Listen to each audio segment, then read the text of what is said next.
Hey, Master Welch here, back again with my accessories unboxing. I was just did a video on my TurboGrafx 16 unboxing, just kind of asking for some input on bag mapping and what might be missing. Pretty cool bundle. Got this all at a single rate price. It was in my local area, so it was a good find.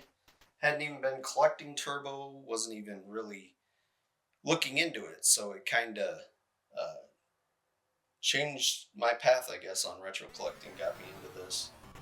Um, pretty neat system. Some of the stuff that I've explored on the games, and want to get into that more later on. But it's really cool to have all the hardware, basically, other than like a couple things like turbo boosters and that. But I mean, I got a retro tink, so it doesn't really make a whole lot of sense. And I don't really plan on modding these systems. I mean, if I want a higher fidelity graphical resolution, I have other options to do that. So I'm not going to mod these systems. They may end up getting, excuse me, a recap or something like that down the road. I have bought all the cap kit parts. I also got a CD unit, so I got that gear. Already ordered the gear and the cap kit, and the cap kit's actually multi-stage. You got your CD unit cap kit that goes in the CD unit part, and then the actual dock has its own cap kit too. So if you're, I don't know the failure rate on those, but I imagine if you're having to recap a dock, it's just a poor design. And from my research, obviously it sounds like just the hardware itself was made with cheap caps at the time. So, and I guess all caps will fail eventually. So, I actually had a Sega amplifier goes to the karaoke unit that worked, and I went to test it recently, and the amplifier does not work anymore. So that probably is going to need some work. Probably a cap leaking in there. But yeah, I don't know if I'll mess with that one. I would probably send that off to somebody. I don't even know if I'll mess with any of it.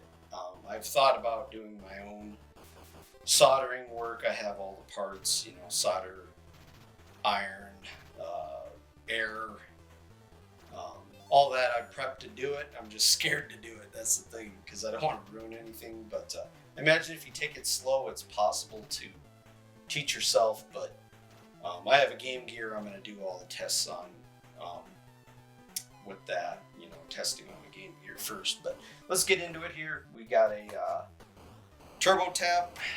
This is one of the accessories. The box is fairly beat up. It doesn't want to close all the way. It could be just how it's crammed in there. Looks like it did have some sort of bowing going on. It might have been just from air getting exposed or something of that nature, or just crushed, or just it is a thin box. It don't really feel very like it'd want to hold its form after years of exposure to the elements of air and moisture. But this was on sale, $19.99. So $20 Turbo Tap. Open it up here.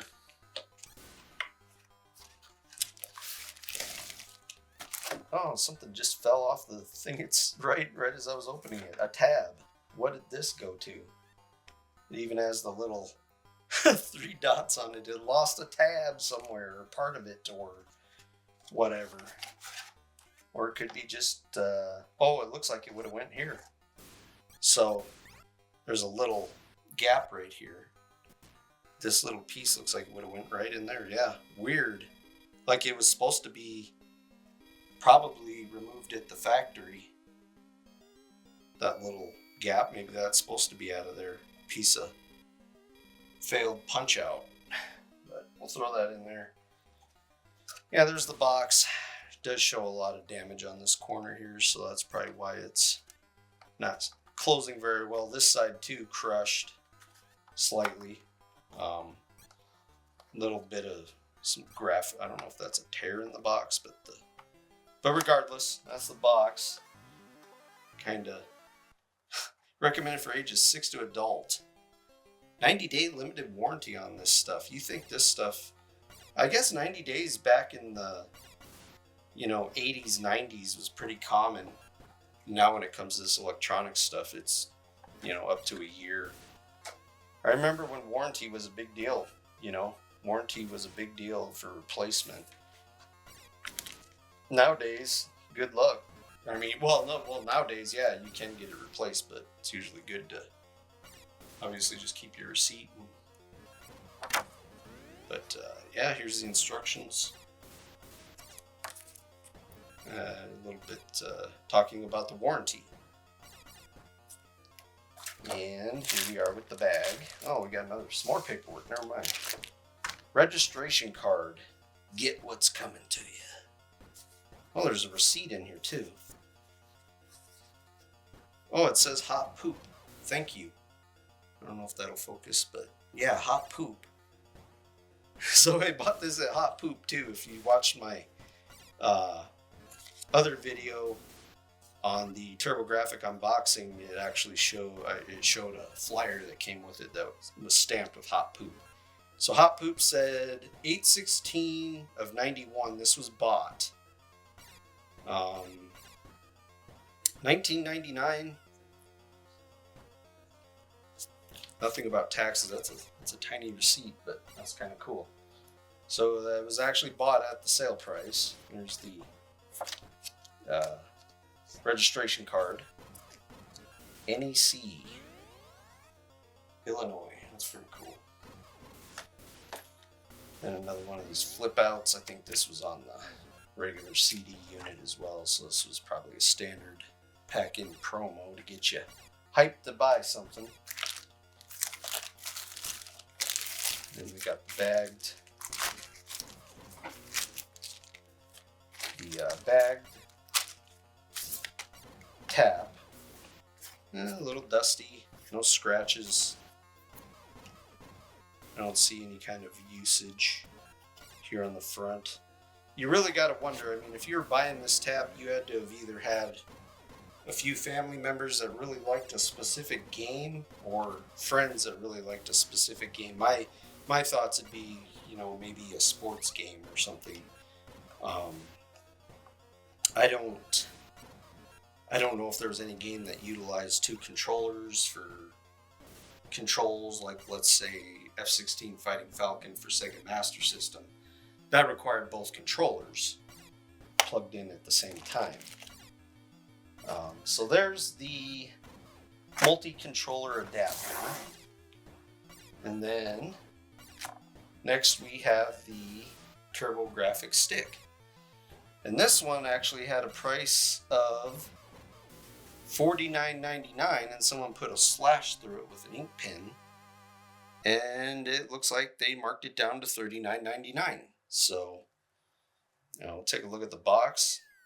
Little ding right here. A little something going on right there. A little pressure on the graphics there on the print. Looks like it got pushed back. Weird. This definitely took a little hit somewhere. The back looks really good though. It's a control stick. Got all that. Top, I already showed that. Bottom. So there you are, the cube that is known as the TurboGrafx stick. We'll go ahead and open it. This is the side it looks like it's been opened on the most. And give that a little push. Still pretty vibrant in color. These are not soft.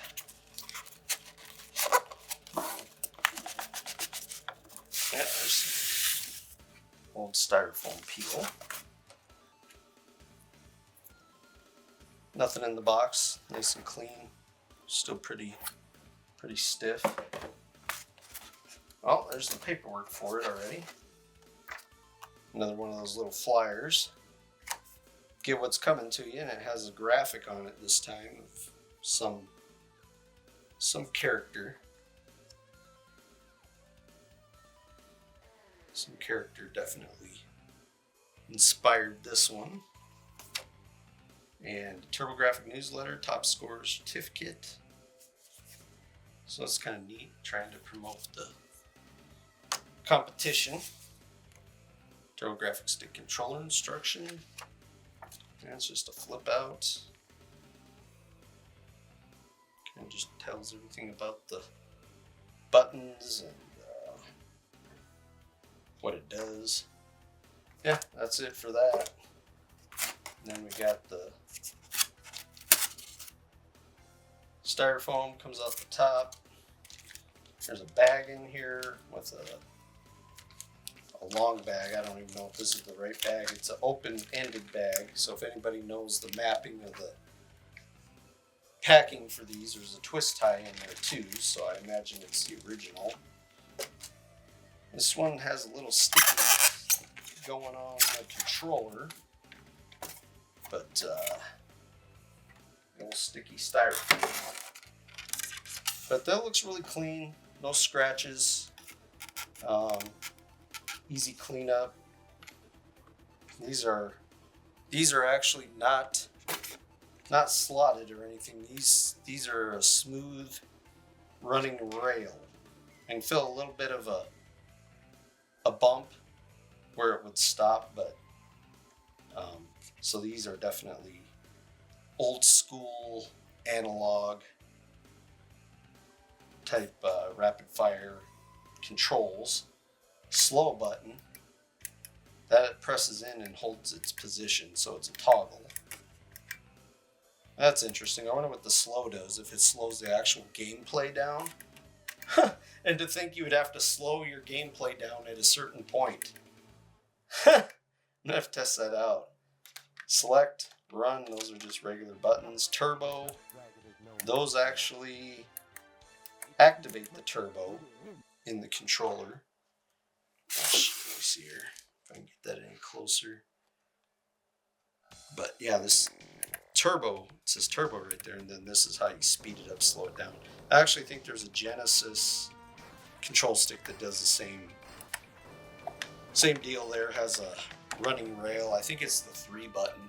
I think it's the 3-button control stick with the lights on it, and it has a little rail type speed up for rapid fire.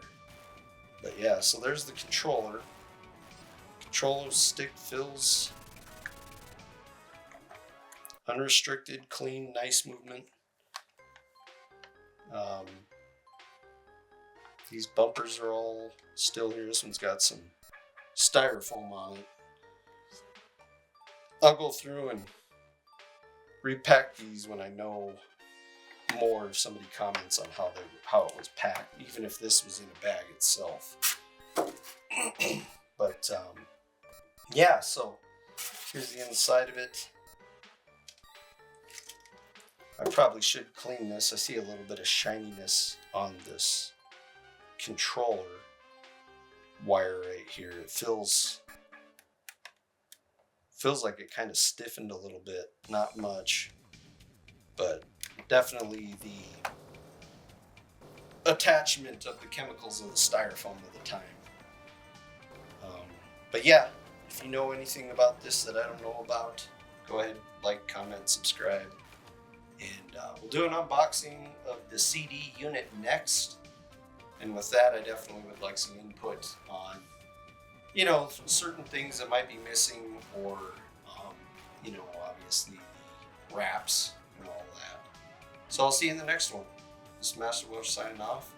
See you next time.